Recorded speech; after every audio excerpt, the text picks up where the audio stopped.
Broadcasting from the Business RadioX studios, it's time for Business Leaders Radio. Now, here's your host, John Ray.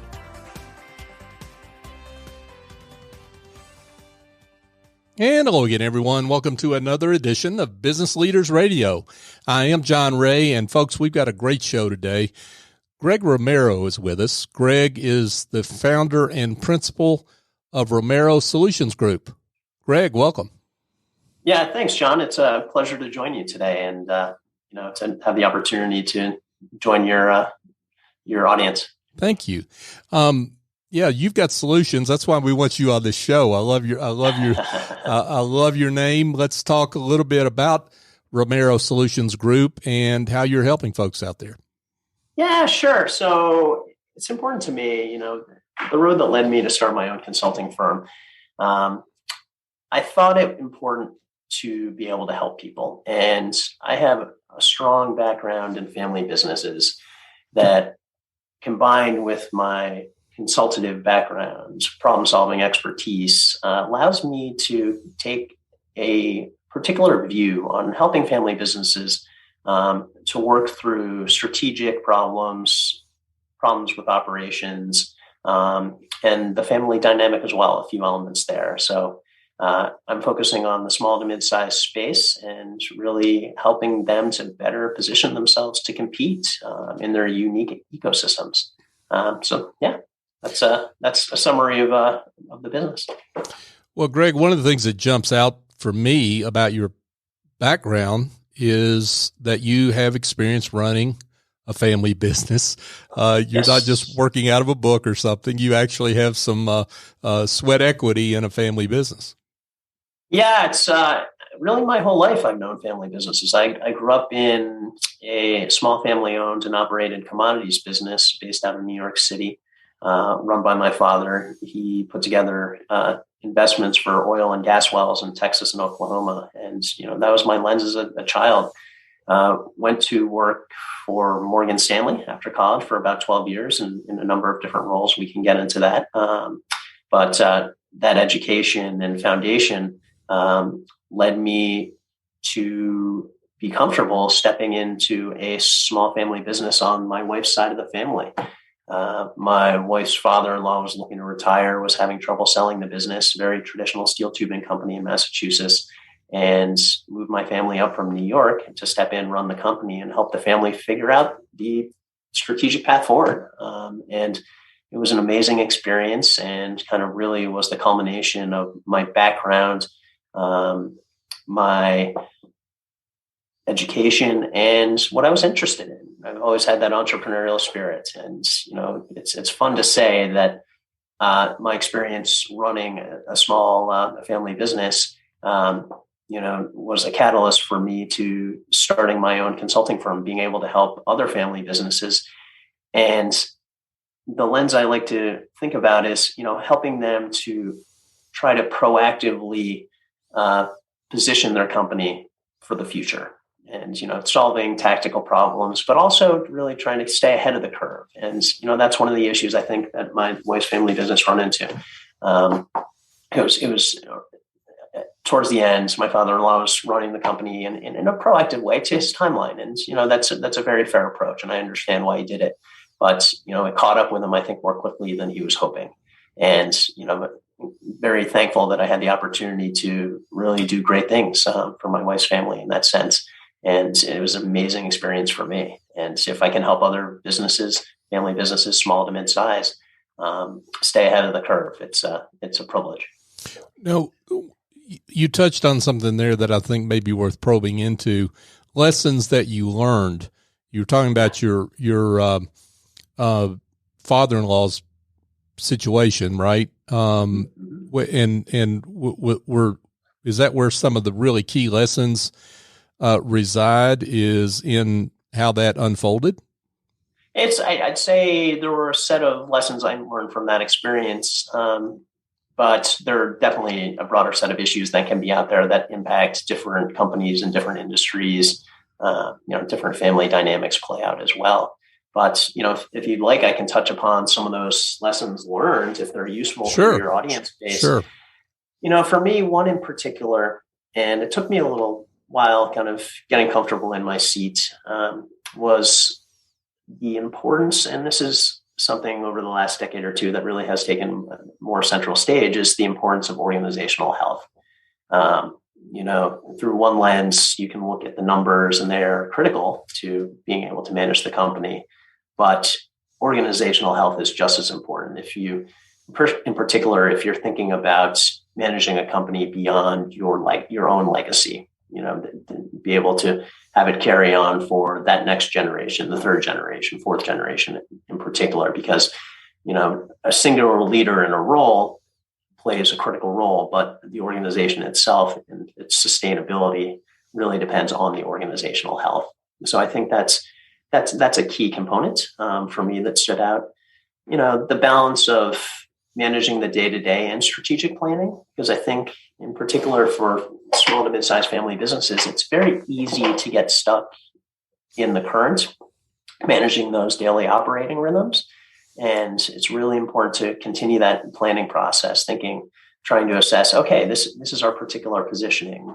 This is against our competitors. These are the evolving markets around the company, because it's easy to lose sight of what's happening around the company.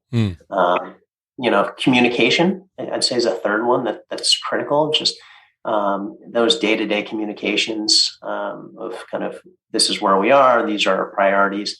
Everything from the mission, the purpose. Mission's not just about putting something on a wall. It's about ingraining in every facet of the organization. So continuing to communicate that, but then also kind of where is the company heading? You don't want employees to be in the dark. So having open communication, really, it's key to having a healthy organization as well. Then I'd say just being realistic and thoughtful about the need to reinvest in the company for the longer term, especially these days with changing technologies and the pace of change of technology and everything from kind of just more traditional businesses, asset-based, but even so in the service industries. Because if you're not reinvesting for the longer term in the company, it will catch up with the company. And especially within family businesses, there might be conflicting views. If it's a second, third, fourth generation company, there may be some expectations of dividends feeding out of the company, and kind of trying to separate the needs of family versus the needs of the company. It's critical to sustain and grow the companies to reinvest. And, that's easy to lose sight of that as well. So just a couple of things, some of the key lessons learned. Do you find, and I'm not talking about your wife's family's business specifically, I'm talking about family businesses in general. Do you find that maybe family members, particularly as the generations pile up, maybe overestimate the stability, the long-term viability of the business? I mean, they've seen it, they've grown up with it, right? They've seen it around all this time. Maybe they, as you say, they've received those dividend checks. They don't appreciate necessarily the need to continue to fan the flames, reinvest in the business, et cetera, right? Yeah, I think it depends on the situation. Every generation you get away from the founder, I think you lose the original tie with the company. And that's natural. It happens. And people look through a different lens. And just a few stats on family businesses, of kind of being able to carry on the business itself into the next generation. 40% of family businesses carry on to the second generation, 13% carry on to the third generation, and 3% carry on to that fourth generation. That's a huge drop off. The average lifespan of a family business is 24 years. Wow. So in particular, as you get to that second generation, you have, let's say, the son, daughter, niece, nephew, whomever stepping in, possibly, or an outside leader. You still have that, the direct view into the founder and like his passion behind the company. Or, as you get every generation down, you can still kind of have that original tie or try to kind of sustain, but it's harder because they don't have that direct view. So it takes extra care to continue on. But I think you're spot on that as you kind of get down that path, each generation, their original understanding of the company and the purpose, it's harder to see. So, if it helps fund a lifestyle, they may not see as directly that, the company, we need to be very thoughtful about reinvesting in the company to carry on, because every generation, the landscape around the company changes and you have to adapt. Because if you're not adapting, you think about a product set, it will only last so long. They become obsolete. So if you want to sustain a business, you need to adapt the company. The purpose and the mission, you want to keep it as stable as possible as an underlying foundation, but you need to think about how to adapt the company itself to be able to succeed beyond kind of that first, second, or third generation. Folks, we're here chatting with Greg Romero. Greg is founder and principal of Romero Solutions Group.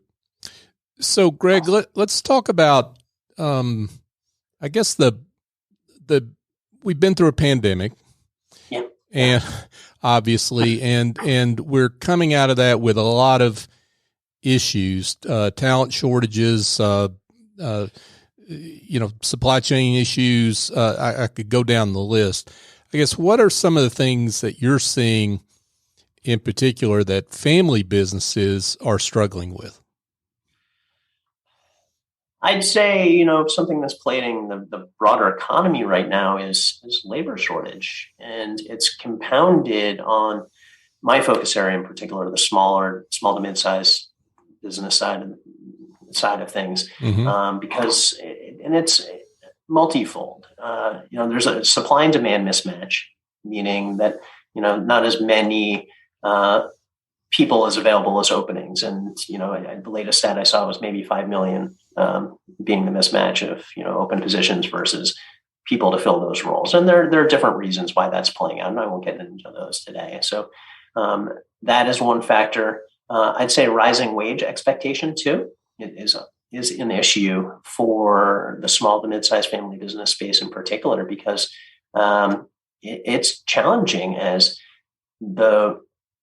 because you might not have the capacity as well as the larger companies that are out there is to kind of make that change and the margins to be able to support. And every business is different. So that's one factor that's playing out. Obviously the supply chain disruptions. Again, I think it ties back to capital and size of company. You might not have the capacity to be able to sustain supply chain issues for as long. You might be maxing out your credit line in some cases, or have disruption that's preventing you from shipping your product more so because you might not have the leverage to look at alternate options, as kind of you're seeing disruption to your ultimate process. I think it's also the regulations. I think there is the angle of businesses that are, especially in the small mid-sized family business space, regulations are definitely challenging because you might not have the resources to be able to implement those new regulations, and it could be more disruptive to your overall business operation than larger firms. So I think that's one other. And I'd say it's interesting too, because I think there's, and I'll just be specific to the small to mid-sized family business space, but I think there's a lot of executives out there that have been in their role for maybe 20, 30 years, however longer, that have possibly delayed their retirement for one reason or other, but they're hitting a point where they're saying, especially coming out of the pandemic, that they're tired. And, there's a lot of M&A activity out there. So I think there are a lot of transition points out there that they're coming to play. And it's challenging because there are some economic factors that are playing out, changes to tax laws that are not clear currently, the impacts of inflation, and rising rates.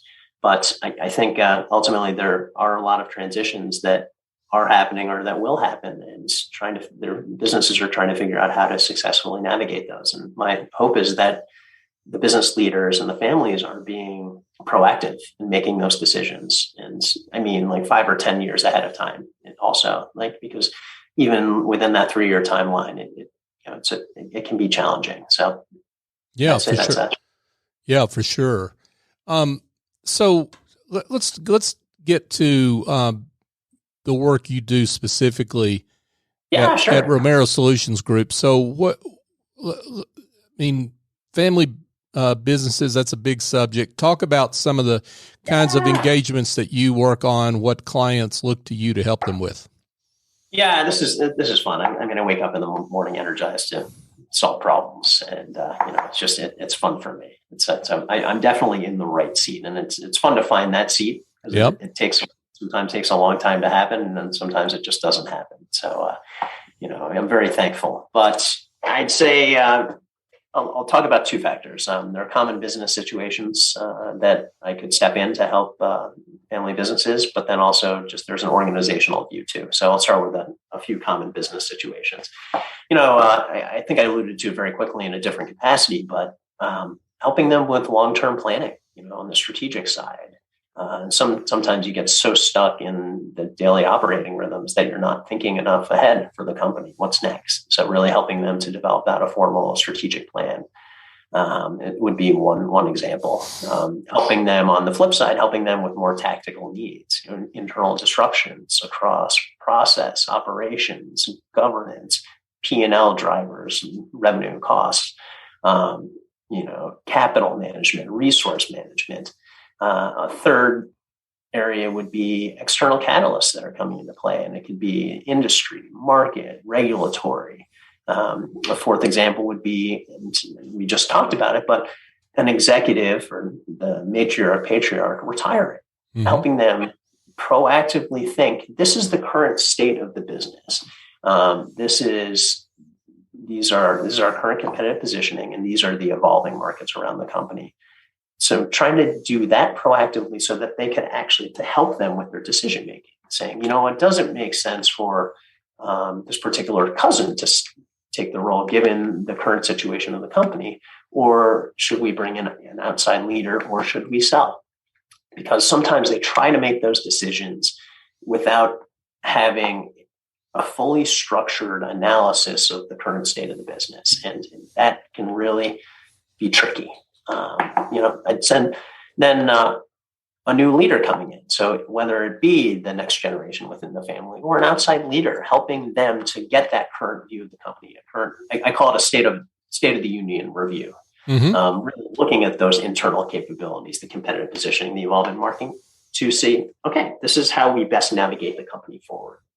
And then just quickly on, from an organizational view, leaders may not have the time or the time within the company to be able to do this type of a management or an assessment that they need done. They may want a third-party expert view to help them kind of see what they don't, which can be critical. Or, they may not have the tools to be able to kind of go through those types of assessments. And it's, when family dynamics come into play too, sometimes it does help to have that third party view of, so that it can help them get on the same page of moving the company forward, because it's that definitely comes into play, misalignment of interests and wants and understanding of kind of what should be done. That can be challenging. Sure.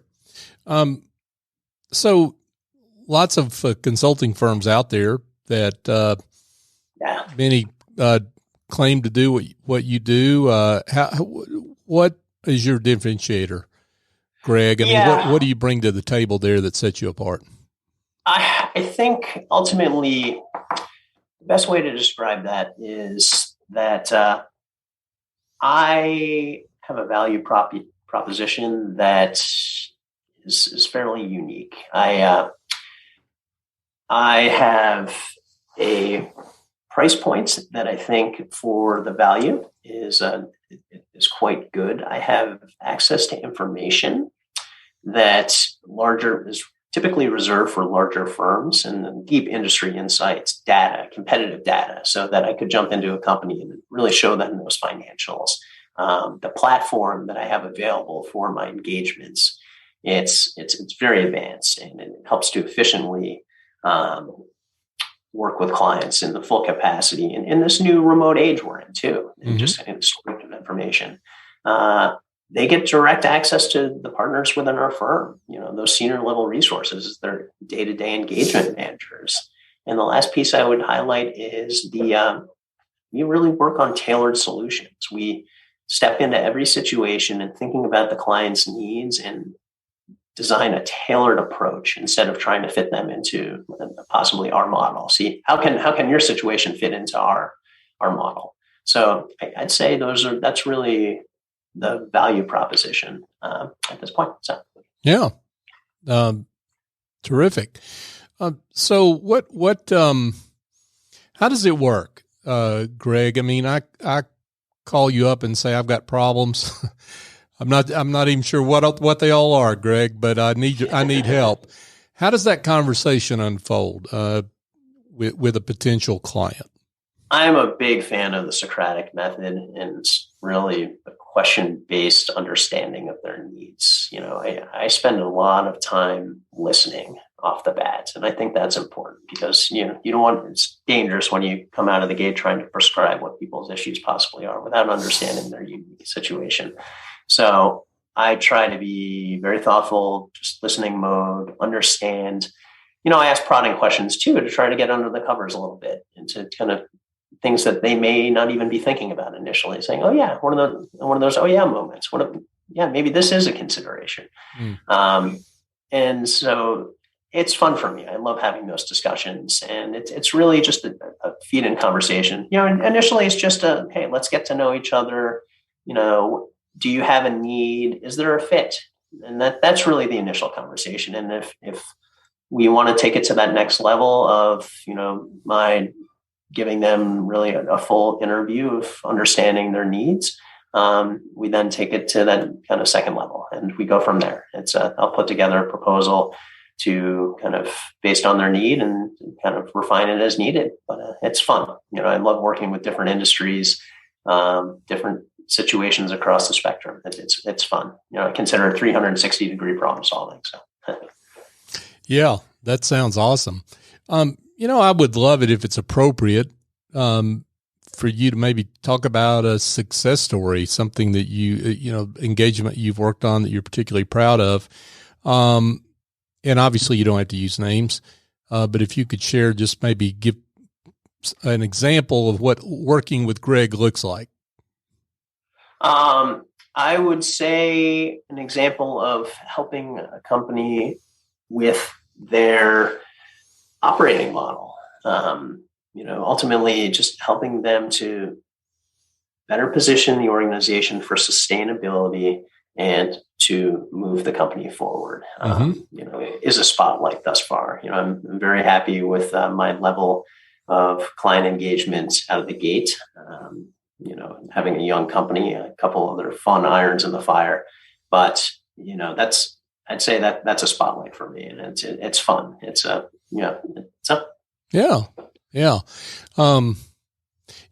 interesting that you pick out that example because that's probably not where a lot of companies go when they think about, what are the things I need to fix? I mean, because that's a big strategic issue, and sometimes they're down in the little tactics that they need to do a little bit here and a little bit there different. But you're talking about something that's like the spine of the company, really.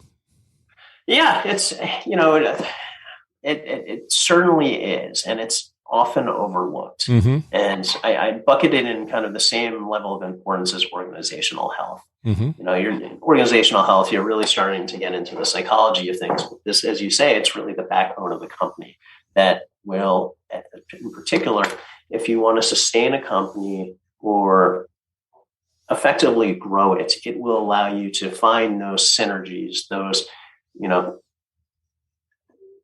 structural complementary fits of your operating rhythms to move the company forward. And without that in place, it's very hard to successfully manage a company for the longer term. And it's hard for people to come in and to kind of actually be successful in their roles unless you have the operating structure correctly aligned within the company. So there are many reasons why that's, I'd say, just a good example of how we can help companies, because it's critical and it's often overlooked. Tremendous work here, folks, from Greg Romero. Greg is the founder and principal of Romero Solutions Group. Greg, this has been awesome. I can't imagine that there aren't some folks here having heard this interview that don't want to be in touch. So let's answer the question they're asking, which is how they can get in touch with you if they'd like to learn more. Yeah, thanks, John. It would be a pleasure. Just have, initial conversation. If you have just a question or two, I'd be happy to hop on a phone and just casually chat, give you perspective and advice, or to kind of just have a deeper conversation. But the best way to get in touch with me, I think it's, especially in our business, you want to have that personal touch. So I'll give my email and my phone number as well. So by email, it's just greg@romerosolutionsgroup.com. And my direct phone line is 978-883-3522. Greg Romero, folks, Romero Solutions Group. Greg, great work. We appreciate you and the work you do with family businesses. Thanks so much for coming on the show. Thanks, John. And it's a pleasure being with you and your audience. And, I have a lot of respect for the consulting work you do outside of the studio as well. So thank you for having me. Thank you. Hey, folks, just a quick reminder that we would love it if you would share the show. It's not about me or Business RadioX. It's about a great guest like Greg, who do great work. And we want them to be found, celebrated, and hired by people that need their services. So if you like the show, go subscribe. Business Leaders Radio is the search term on all your favorite podcast apps, or you can just share the show with someone that you think may need to hear what we've just been talking about with Greg. So for my guest, Greg Romero, I'm John Ray. Join us next time here on Business Leaders Radio.